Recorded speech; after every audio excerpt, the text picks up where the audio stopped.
Peckering, a junior computer science major, sociology minor from Queens, New York. I have the pleasure of serving as this year's CEA local chair. The Speakout is designed to give candidates the opportunity to share their platforms and plans for their desired position with the student body. It is also an opportunity for the student body to get to know the candidates in a more intimate setting beyond campaign posters and flyers. Welcome to the Speakout for SOC Council. First, the candidates will be answering moderated questions that have already been prepared. Each candidate will have 1 minute to respond to each question. If you're running as a slate, one representative will answer each question posed. At the end of the moderated question portion, the audience will be able to pose questions to the candidates about their platforms and intended plans for the desired position. Again, candidates will have 1 minute to respond. In addition, please hold your applause until the close of each portion of tonight's event. Again, thank you for attending tonight's event, and we will now begin. Candidates, please take 30 seconds to introduce yourself and your platform. Hello everyone, my name is David McClarity III. I'm a sophomore, legal communications major, political science minor from Moore, Oklahoma. I'm vying to be your next Kathy Hughes School of Communications Executive President with the Council, Anchor Council. Hello everyone, my name is Kaylin Y. I am a junior legal communications major, English minor from Dallas, Texas, and I am vying to be the next Kathy Hughes School of Communications Executive Council Vice President. Hello everyone, my name is Jada Richard. I am a second year junior legal communications major, political science minor from Oakland, California, and I am vying to be the next Kathy Hughes School of Communications Executive Secretary. Hi everybody, my name is Joshua Lewis. I'm a sophomore legal communications major from Long Island, New York, and I'm vying to be the next Kathy Hughes School of Communications Treasurer. We'll now move on to the moderated question portion of tonight's event. Because there's only one slate, you will all answer the question. First question is, communication is a skill that SOC is built on. So how do you plan to lead with transparency in a school where students will hold you to a high standard of authenticity? We plan to lead with transparency. We have an anchored newsletter initiative that we plan to implement. It will inform SOC students on how far we've gone with our initiatives as well as how we're tracking our spending. I feel like a lot of times what goes on behind the scenes with council is often hidden, and I feel like as the executive council, it is our duty to be more transparent and be more involved with the students and letting them know what is going on, like whether it's in our meetings or behind the scenes, and that's just a small way on how we plan to be transparent. Could you repeat the question one more time? Communication is a skill that SOC is built on. So how do you plan to lead with transparency in a school where students will hold you to a high standard of authenticity? So through our pillar leading with transparency, we want to make sure that all the students know that their voice and their opinions do matter, and that we want them to be able to understand everything that we're doing firsthand. So through our initiative of having a newsletter where they're able to see firsthand what we are doing, what we are planning to do, how the funds are being allocated, and everything else that falls in between, that will allow them to be able to firsthand experience and see what's going on, which builds trust, which then builds unity and community. And that's what we really want to do, is have a safe and fostering environment where everyone truly feels like their opinions are validated and that their voice does matter within the School of Communications. Thank you. To agree with both of the two people that have already spoken, I agree. In the School of Communications, the way we communicate is obviously held to a very high standard. And I believe that sometimes communication isn't always misinterpretation is not always the fault of the person listening, but also the fault of the person that's delivering it. So I feel like in the School of Communications, it is our responsibility to not only speak to them in a way that makes sense to us, but also meet them where they are. So like David mentioned, we have the newsletter that's coming, but also because we're Anchor Council, we're going to do a lot of speaking. So not just writing and expecting people to read a page long about why some funds weren't allocated the way that someone else might have wanted them to be, or why some things aren't going the way they would expect them to be, but also having those conversations, explaining what is not being done and why it's not, and then also explaining what we are doing to make sure we're still giving them what they desire within or from council. And like everyone else said, definitely I feel like in my position being the treasurer, being transparent is a thing that I need to be extremely well at. And it's just being honest and saying, look, this is where the funds are going. You know, a lot of people, they always talk about where's all the money going. I know even at Howard University, like where's the money going at Howard University? In each school, everybody faces the same problem. I want to be honest and open and showing where the money is actually going, because there's a lot of money, but you don't really see that in most events, if I'm being honest. So it's just being transparent, showing where the funds are allocated, and yeah, thank you. Next question would be, what structures would you put in place to make sure the council is responsive to student concerns in real time, not just at scheduled meeting or events? So I didn't you repeat it, it's just loud. What structures would you put in place to make sure the council is responsive to student concerns in real time, not just at scheduled meetings or events? Yes. Definitely I want to say the newsletter is a big thing. Taking in feedback. I think that's extremely important, especially being on any type of council. I think, a lot of people, we get positions and we just, kind of forget about what we're doing it for, knowing your why, and just taking in the feedback and then making changes as necessary. For me as treasurer specifically, what I want to really do is just make an impact. I think not just host events to have events, but actually make impact with events. Focus on career readiness or whatever it may be. So just taking in feedback and then catering our events towards something that students of communications really want to see. Yes, I want to agree entirely with what Josh was saying. I think entirely the newsletter, that's why it's in place. It is in place so that we can give consistent updates about what's going on. But aside from that, I think hosting those conversations, having those conversations in our classes, because as much as we are the leaders of SOC, we are still in SOC. So having those conversations, and then also making sure we create a good foundation so that we don't reach a position where we don't know what we're doing or we're not keeping our promises, but making sure we have not just us four, but a team of people who are willing to keep their promises and do what is necessary to give SOC what they deserve. And piggybacking off of what Josh and Jada just said as well, through our pillar, amplifying student voices, where we're going to have a forum where students are allowed to voice their opinions, voice things that they don't like or do versus what they do like, and give us constructive criticism so that we can continuously make ourselves better and work at things that will impact everyone positively, as well as our initiative, the Anchor Alliance, where students will be able to come together with us every month at all of the events that we place and the things that we hold, and just being able to work with us and consistently give us feedback so that we can continue to make sure that what we're doing is benefiting everyone and not just us as a council. Can you repeat the question, please? What structures would you put in place to make sure the council is responsive to student concerns in real time, not just at scheduled meetings or events?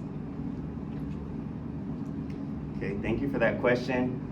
Truthfully, the culture of Anchor Council, we're never too ill to say what's up. I want to have a website, and one of the tabs on that website will be a point of contact. I feel like in student leadership, usually like the executive board usually seems like out of touch or out of reach. They usually send you to like a smaller point of contact, but I want our information on there, whether that's our email or our phone number, where students can actually reach out to us and express their concerns, as well as office hours. With the new, this is the first year that the council office is open, so implementing those office hours where members of the council are actually in the office and letting SOC students know, hey, if you have a concern, come voice those to us in our office. Thank you.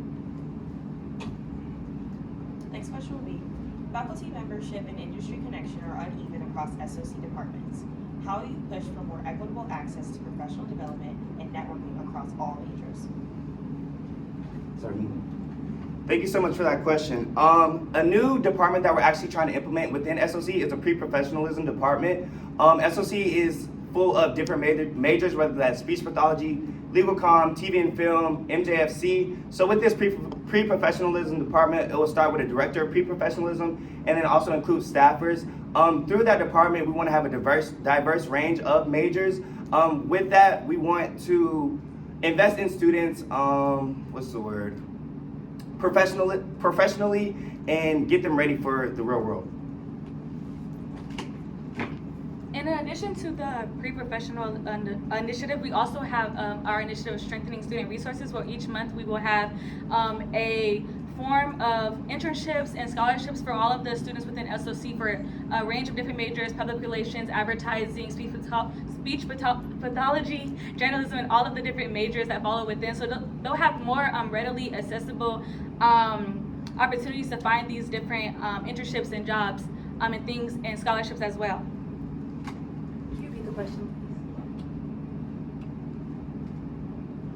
Faculty membership and industry connection are uneven across SOC departments. How would you push for more equitable access to professional development and networking across all majors? Yes, so to agree with everything that they just said, we do have the pre-professionalism department that's going to be coming into place to push for more opportunities, and also the internships and scholarships to give those resources. But on top of that, I think a lot of the times my professors are very big on saying it's not always about working up, but working like across, talking to the people that you are with. So hosting events that kind of allow you to not only connect with people as just like your like sharing a LinkedIn is a good thing, but have a conversation with someone. What do you want to do in the next 5 years? How can I contribute? And being honest, networking seems so fake when you're faking friends and then you just want to connect. But when it's just like, let's be very authentic and share, this is my goal. How can I help you get there? This is your goal. How can I help you get there? And contributing to one another. So that's like building the community within SOC, which is one of our like biggest things that we want to do. And also making sure that we're creating opportunities where people can not only share with like or receive, but also share across. I believe that it's putting the funds towards these type of things, college ready, career readiness, and different type of pre-professional things. Speaking from experience, I know SOB, they do a great job, I feel, of pushing out different opportunities and pre-professionalism things, and I think SOC, we can do a way better job at that, and that's definitely where we're going to put a lot of our money and time. We don't need to charge people $10 for resumes or headshots. We can actually use our funds and actually push that forward, so people don't have to pay $10 for a resume, for a headshot, or business attire, but we can use our funds to maybe buy some suits so people can come and get a suit, so we can spend our money using so people get headshots or whatever it may be. I think just going over resumes and things of that nature, we're definitely going to help and make SOC look more professional, because I think it's kind of a stigma. It's like school communications, oh, they dress nice, or they can film and things of that nature, but we want to show that we're professionalism too, so it's definitely something we're going to look forward to doing. Student government initiatives often lose momentum mid-semester. What's your plan for sustaining energy and output from the first week of your tenure to the last? Yes, and I think this is a big thing for us. It's just being proactive, taking time. I don't want us, preparing for events 2 weeks in advance. Why don't we have events where we know what we're doing a month in advance? Let's schedule everything from the summer to what we're doing for the rest of the semester. I think that's a way to stay organized. I see in different organizations, wherever it may be in, that the more organized you are, the more proactive you are, the better the events will be, and I think that will help the school communications greatly. Yes, to agree with like what Josh just said, making sure that what we are doing is organized and we're starting from the foundation. Like as soon as we are in position, we're going to do everything we can to make sure that the year goes well. And then on top of that, also making sure we're holding each other accountable, because it's really up to us. Like the leaders are always in charge, and as much as we delegate, it's up to us to make sure we are pushing everyone else on the team, and also on top of that, making sure we're pushing each other to stay accountable and keep our promises. Definitely what Josh and Jada just said about leading with consistency and accountability, making sure that we're being consistent, everything that we said we're going to do, and following through with this. So making sure that we're implementing all of our initiatives, hosting every event, doing all the things that we said we were going to do, and holding each other accountable, making sure that the secretary, the treasurer, the president, the vice president, we're all holding each other accountable, making sure that we all need to do what we need to do. And like I said, setting the foundation early on, making sure that we have everything set in place so that if anything ever does occur, we already have fallback plans and things that we can do to make sure that we have the most successful year. So this is really one of our biggest whys on why we're running. We actually feel as though the morale in SOC is very low. This is why through our pillar increased student involvement, we just want to boost the morale within SOC. I feel like one of the main ways to do that is be intentional. We want to be intentional with our events and the things that we're doing within SOC, not just putting out an event just to do it, or just putting out an event to say, hey, we had a week, but going into the classrooms, going into the WHUT building, going into the ASA building, connecting with students and actually seeing what they want to see, as well as implementing a SOC fellowship program. This will allow SOC students, primarily freshmen or sophomores, interested in getting involved within student government to intern under an executive board member. We believe that this will increase the competitiveness of SOC and allow future leaders to build themselves up to eventually take on council. How do you plan to build a united SOC identity without excluding any of the many diverse programs that are within Can you repeat that? it? How do you plan to build a united SOC identity without excluding any of the diverse programs within it? I think that this starts with applications. SOC, a council is made up of a body And so when we're going through applications, we want to make sure that we have a diverse team. We want to make sure that we have diverse majors. We want to make sure that every major within SOC is represented. We want to make sure that every SOC voice is heard. We want to amplify all student voices. So just making sure that we have a representative from each major. We don't want to exclude anyone, but we want to be diverse. We want to be equitable, and we want to have inclusion. I think firstly it's really important that we foster a sense of community, because without community you can't have unity, and that's what ultimately leads us towards success. And so through our initiative Anchor Alliance, we want all the students to be able to meet each other, everyone to be able to have a voice within what happens within the School of Communications regardless of your major. And so I know a lot of times freshmen don't really think that they can get involved because they're new, or seniors, they think that just because they're leaving that they don't really have a part to play. But we want everyone to be able to meet each other. So we want seniors to be able to meet freshmen to collaborate with them and give their ideas, or juniors and sophomores, or vice versa. We want everyone to understand that their voice is important, and that together we're stronger and better that way. I want to agree with everything they said. And on top of that, as secretary, I think a big thing that I'm trying to prioritize is outreach, and making sure, as much as we're trying to build a team of people who have an understanding of what every major might desire, also making sure we're going to them and asking what they want so that we can present to them the things that they would need in order to be successful. And on top of that, finding what everyone might need in one space. Because we can say one major needs something and one major needs something completely different. And as difficult as it might be, we can attempt to try to give everyone what they want. But at the same time, if we're able to find what everyone needs and try to give everyone that one thing, like the resources, like the internships and scholarships and networking and all those different kind of things, then we can be just as successful without making ourselves spread out too thin. I would agree with what everybody said, and like David said especially, it's a team. It's not just us four up here. We're gonna have a team. We're gonna be backed by a team. So definitely when we're looking at applications, make sure other majors or whatever are represented well within our council. And I think that's a big part, because representation is huge. I can't fully understand what a journalism major is going through, even though I want to and I want to try and I will try. I can't fully understand. So just making sure I have journalism majors, TV and film, whatever it may be. Make sure we just add our team and create representation where we're lacking. So These next questions will be position specific. For the president, as president, you are responsible for shaping the public image and internal direction of the council. How will you lead in a way that builds trust among students who already feel skeptical of student government effectiveness? I think the biggest thing is on how I will. What was the last one? How will you lead in a way that builds trust among students who may already feel skeptical of student government? I'll build trust by being honest and transparent. I think a lot of times students look at elected officials as higher ups or someone that can't be reached. But I want to be honest. I want to be transparent, whether it's things that may not be working, things that might be working, areas where we're lacking, or areas that we're good at. I really just think it's being honest and transparent, and actually being a voice, actually getting my hands dirty and going into buildings and talking to students, really just being honest, transparent, and accessible. I think a thing that we lack a lot of the times is accessibility as well. So just those three in a combination. For Vice President, the Vice President often ensures that ideas move from vision to execution. How do you maintain accountability within the council when enthusiasm fades or competing priorities arise? I think that accountability is very important, because without accountability within yourself, you can't hold others accountable. So making sure that first I'm staying accountable, that I'm being consistent, that I'm being reliable in everything that I'm doing, and making sure that that same morale that I have within that is being spread around. So making sure that events are being executed, that our initiatives are being executed, that everything else that falls within is being executed by first leading with accountability. And so others will see that same accountability, that same drive, that same strive for success within what I'm doing, and they'll want to emulate that as well. School built on communication, transparency is especially critical.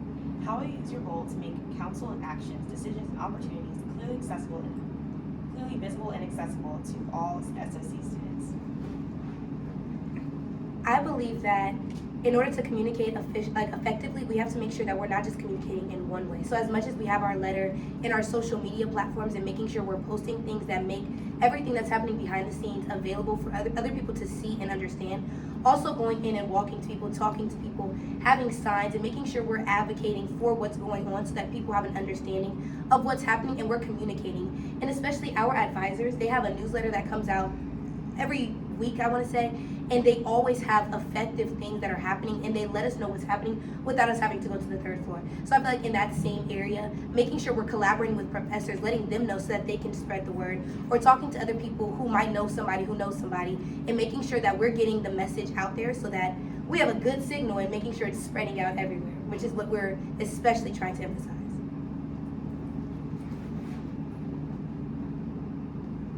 For treasurer, funding created initiatives requires balancing innovation with responsibility. How will you evaluate which programs deserve financial investment while ensuring equitable support across different disciplines within SOC? Thank you for that question. I think that starts with leading with transparency, which is one of our pillars. Definitely just being transparent and saying, look, guys, I don't think this is the right initiative to be, putting all this money towards. And that's gonna help me definitely when I have a team and we can discuss these things. I don't think I'm a one-man show. So definitely just having a team and saying, look, guys, do you guys think this event is worth spending this amount of money on? And definitely just getting representation amongst all fields. And yes, thank you. This will be the last round of questions before the audience portion. Again, for the president, how you balance being a public face of the council while still doing behind-the-scenes policy and advocacy work that students may not immediately see? I can repeat it again. Yes, please. How will you balance being a public face of the council while still doing the behind-the-scenes policy and advocacy work that students may not immediately see? I think personally for me, I'm the type of leader that doesn't mind if he doesn't receive the credit. So I don't mind if the SOC students aren't they don't, the work is being done, but they don't know it's me. So I may be the face and I may be doing work behind the scenes, but I don't mind if they don't know it's not me, if that makes sense. I just want to make sure that SOC is the best that it can be. So yeah, I don't mind if no one knows that I'm doing it, as long as I'm representing the school in a good way. For Vice President, how does your position differ from President, and why did you pick your role?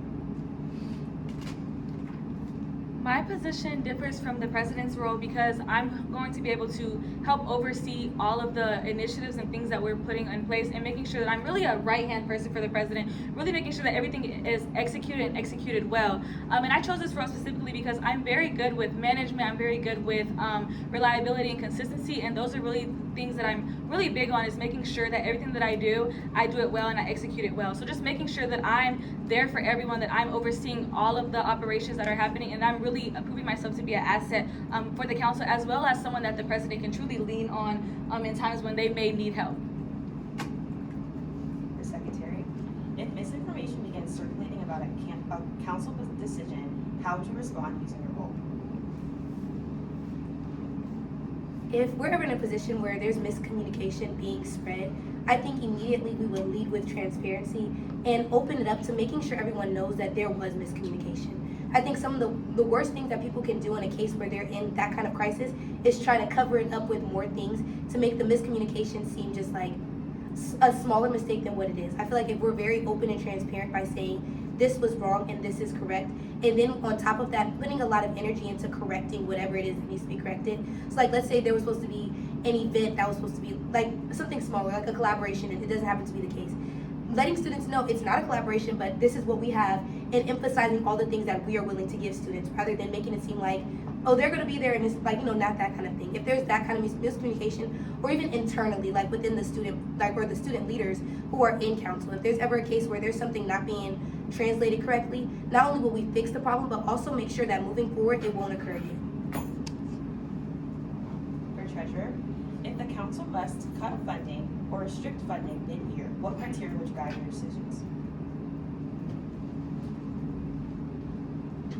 The criteria that would guide my decisions is definitely, first, why are we getting the funding cut? That's definitely the first question I would ask. I think it's important to understand that, and then whatever the reason may be, then I have to come back to my team and say, guys, look, funding is getting cut, so in these areas we might have to tighten up a little bit. I think it also goes to show that you have to know kind of where your weaknesses are. We have strengths in school communications, but we also have weaknesses. Let's know where the weaknesses are. So some of the weaknesses that we've, heard from students and, even the past council is like, look, it's kind of the morale, the unity. I think we need more unity, we need more morale. You want to see someone and be like, all right, we're in SOC together. I feel like, other schools may have that over us right now. And then it's definitely career readiness and, college prep, whatever it may be. I think those are the two spots where we're kind of weak at. So it's knowing, all right, look, we're good in this section, so we can kind of cut the funding a little bit, but in these areas, we need to, make sure we keep the funding here. So it's knowing which things to cut and which things to keep. This now concludes the moderated question portion of tonight's event. The audience will now have an opportunity to pose questions to the candidates. Audience members, please make sure that your questions are general, as this is not a crossfire, and any pointed question should be reserved for such event. Again, candidates, you will have 1 minute to respond to each question. Does anyone have a question? Hello, my name is Hayden Johnson. I'm a candidate for Senate, and my question is about communication between Senate and Council. I was wondering if you guys had any ways or any initiatives that may improve communication between the two agencies. That was my first question. The second question was more so for the treasurer. One of Senate's main responsibilities is allocating money for organization campaigns.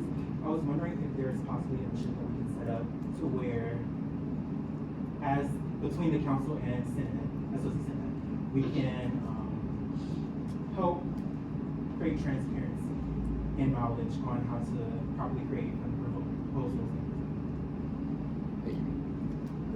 I can take your first question. Yeah, only one one. person. Yeah, just one. I can take your first question, but can you ask it again, please? I'm sorry. Okay, so the first question is about communication and collaboration between the Senate and the SOC. I'm not sure in the past if any legislation like between the council and Senate and SOC has ever been passed, but as the next slate, we do plan to work with the Senate to get more legislation passed and to get more tangible change happening in SOC. It's definitely been something at the forefront of our minds. As of right now, we don't have a specific initiative, but I do think in SOC leadership, we should be unified more. I feel like it doesn't help that we're split between 3 different buildings and all of SOC leadership has different majors, but for sure, as the next council, is definitely on the forefront of our minds. Thank you for that question. And I can answer your second question. I think before any initiatives or anything like that, meetings have to take place. Meetings between the treasurer and the Senate, and I think that would be a really good for us. And just knowing, look, this is what our council, what we feel we want to focus on, letting you know that, so you say, okay, look, this is how the budget is going to go, and just creating constant communication between us both. I don't think that not talking is a good thing. I think the more we're in communication, the more we're able to talk to each other and let you know this is where we want to put our money, this is how much money we're going to need for this, but then also doing our part on the back end, fundraising, raising money. I think people sometimes forget, like, we can raise money, we can fundraise, we can do different things, and I would definitely say just keep constant communication between us both, and then we can talk initiatives, after we have a couple talks about like what the budget looks like. Does anyone have any more questions? Hi, my name is Amari Alexander. I really just had a question. Coming from a person who is on the freshman council currently, I know that we struggle with trying to get outreach for the freshmen and really just SOC in general. So in addition to the newsletter, how do you all plan to really make sure that people are actually watching or looking at the newsletter instead of just getting it sent and not really paying attention to it? Go ahead. Sure, thank you. Hi, first off. I do agree that there were a lot of issues with trying to make people aware. And something I am aware of is the last council, there were problems with like posting on time and making sure that it was just received by the student body. So I think that sometimes, as much as the newsletter will be effective in getting a lot of information out, honestly, we have short attention spans. We're still people. Short attention spans, we don't want to read a whole letter. In fact, we probably prefer it in a quick little TikTok video. And so I think just how our approach is, making sure that we're meeting students where they are in getting that information out. Like, it doesn't have to be strictly, we're Anchor Council, so we of course are trying to be as professional as possible, but in that same manner, we're students. So making sure we're talking to students, making sure the way we're presenting our information is meeting them where they are, even if that is a TikTok reel or something like that. Does anyone have any more questions? This now concludes the audience portion of tonight's event. Let's give our candidates a round of applause. On behalf of the commission, we'd like to thank you for your attendance and participation in tonight's event. Please make sure that you're following the commission Instagram account for updates about upcoming crossfire and election schedules. Again, we thank you for being here tonight. This now concludes the event.